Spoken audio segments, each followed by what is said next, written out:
know why. Why?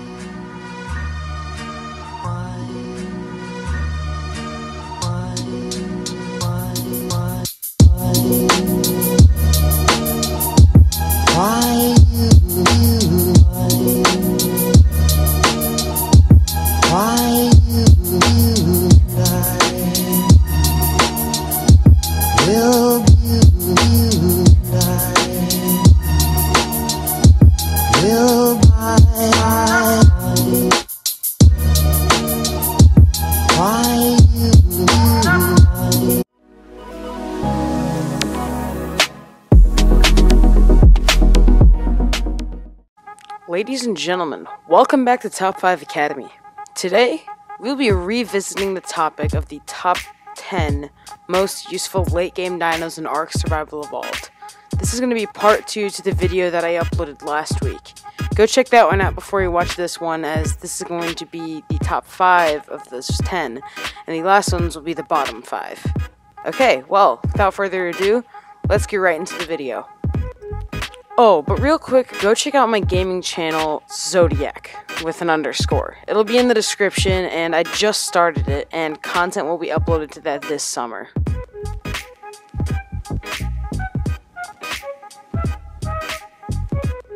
Alright, so in the number 5 spot for this list, we have the Rex. Now, hear me out on this one, some of you might disagree. So, the Rex may not be the most versatile all-around mount, nor does it have the best amount of stamina, but where it really shines is getting meat for babies you're taking care of, and for boss fights. I see Rex as the most commonly used dino in most boss fights, especially the Broodmother, because you can glitch her above your Rexes and kill her really easily. And with the Megapithecus, if you have really high level Rexes, you can take him out too. And the Dragon mostly just for tanking his fireballs. But yeah, the Rex all around a very good mount and tame and everything, very useful, especially in the late game. High level Rexes bred with good damage and health and everything. They're great. Okay, well, I'll see you in the next spot.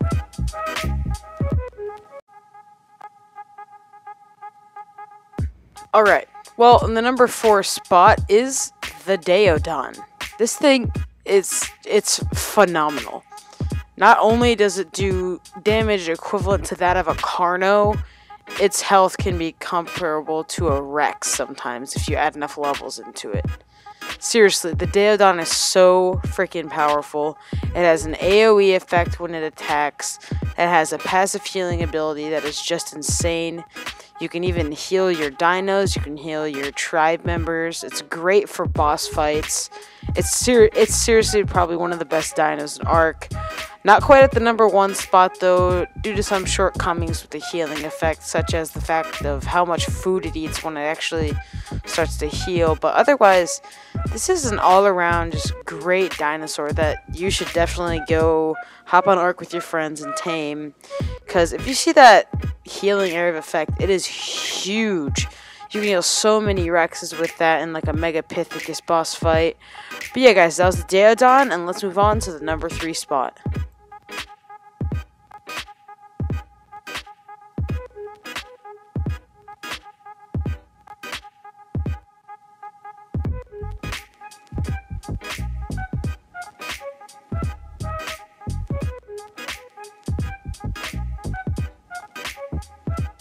Okay, this is the second time the Wyvern has been showcased on my channel, but with good reason. I mean, seriously, this thing is crazy. So, what its uses are in late game are mainly for getting, like, meat and everything, killing stuff, but it's also great for raid defenses and for raids, like normal raids. If you want to see why, you can go check out my top 5 raid defense dinos in Ark. But this thing is great. You can use it in boss fights too. I find it to be really useful to bring lightning and poison wyverns into boss fights. The poison wyvern can like do the long range attacks for fighting the dragon. The lightning just does a lot of damage. You could bring the fire wyvern too. It's pretty good. for bosses and everything. But overall, these guys are amazing. They're fast. They're probably... Oh, I don't know if they're the fastest mount, actually. They probably are. I'm not entirely sure.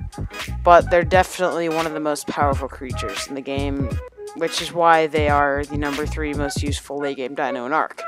But anyway, let's move on to the number 2 spot.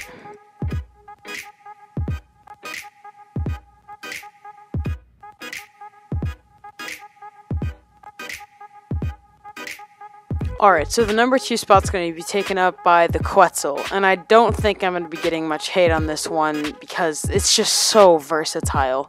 So, as you remember from my top 5 raid defense dinos, this thing is already great enough to use for raiding and raid defenses, because you can build the platform on it and you can put all sorts of turrets and stuff. But one of the bigger uses for this is farming. Because I can see this little rig right here. By the way, credit to Nooblets for this footage.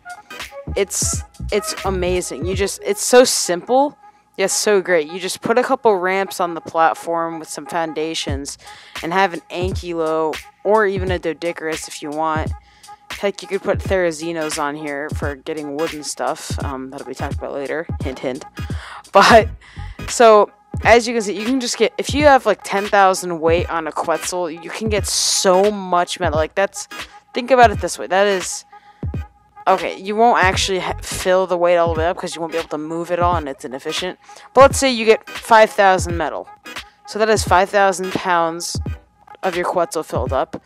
5,000 metal equals 2,500 metal ingots.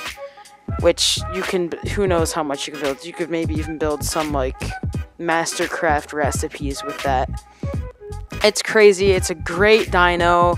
You can use it for transportation. You can use it for raiding. You can use it for farming. Super versatile. Super great. Comes in at the number 2 spot.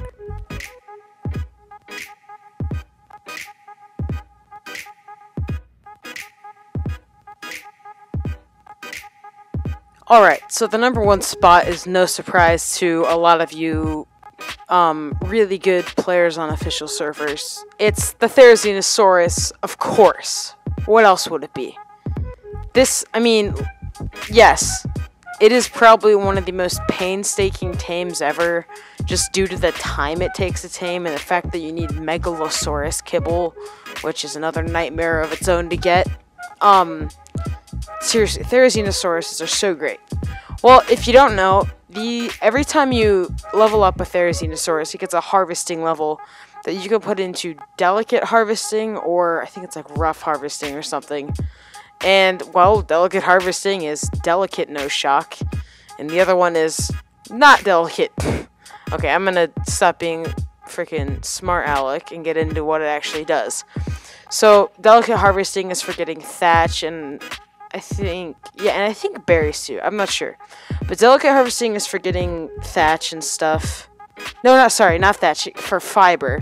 And then the other type of harvesting, which again, I forgot what it's called because I'm an L apparently. It's for getting wood, and it's phenomenal. It's the most efficient harvester in the entire game. You can't like level up certain material collections specifically, like the moss chops, but you level this guy up. A lot of times up in the tundra, the jellyfish glitch up to the surface, and if you take this guy and go kill them, you'll get tons of biotoxin, which is the best narcotic in the game, by the way.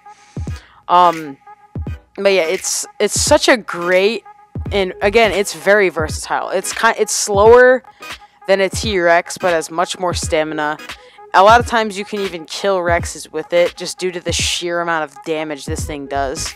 Also, you do damage to people while they're on their mounts, no matter, like, if somebody is riding any mount towards you, you hit them. You don't hit their mount, you kill the person riding it, which is great.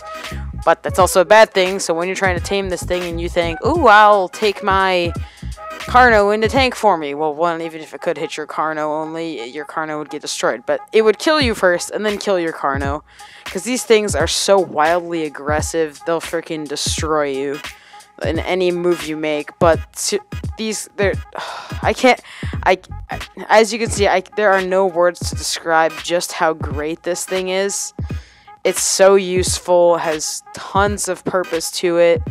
I could even see some sort of tech saddle in the future for it that just completely annihilates stuff, like maybe stinking mining laser. I have no clue, but it's great. Or like iron claws to mine rocks. That'd be insane, actually.